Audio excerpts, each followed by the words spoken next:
UPSC का exam pass करना आसान नहीं है, लेकिन कुछ लोग ऐसे भी होते हैं जो कड़ी मेहनत के दम पर अपने पहले अटेम्प्ट में ही इसे पास कर लेते हैं और सबसे कम उम्र में मुस्लिम आईएएस बनने वाले शख्स बन जाते हैं।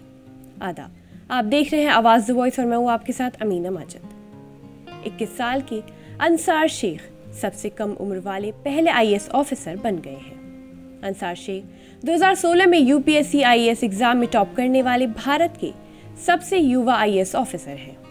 उन्होंने 21 साल की उम्र में अपने पहले अटेम्प्ट में पूरे भारत में 361वीं रैंक हासिल करके यूपीएससी सीएसई पास किया। वो फिलहाल पश्चिम बंगाल राज्य में एमएसएमई और टेक्सटाइल डिपार्टमेंट में स्पेशल ड्यूटी पर एक ऑफिसर के रूप में काम कर रहे हैं। अंसार ने यूपीएससी एग्जाम को अपने पहले अटेम्प्ट में पास करने में सफल होने के लिए 3 साल तक हर दिन 12 घंटे और कभी कभी 14 से 15 घंटे तक पढ़ाई की।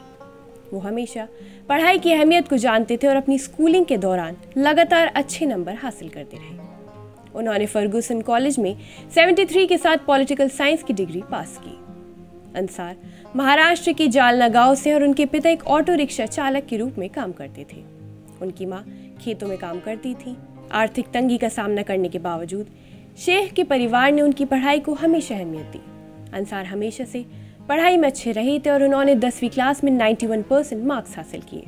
लेकिन अंसार का सफ़र आसान नहीं रहा। उन्होंने कई मुश्किलों का सामना किया। उनके भाई को 7वीं क्लास में स्कूल छोड़ना पड़ा और परिवार की आर्थिक मदद करने के लिए गैरेज में उन्हें काम करना पड़ा। इसके अलावा उनकी बहन की शादी 15 साल की उम्र में ही कर दी गई थी। इन मुश्किलों का सामना करने के बावजूद अंसार ने हार नहीं मानी और लगातार मेहनत करते रहे और आखिरकार उन्होंने दुनिया की सबसे मुश्किल एग्जाम में एक में सफलता हासिल की।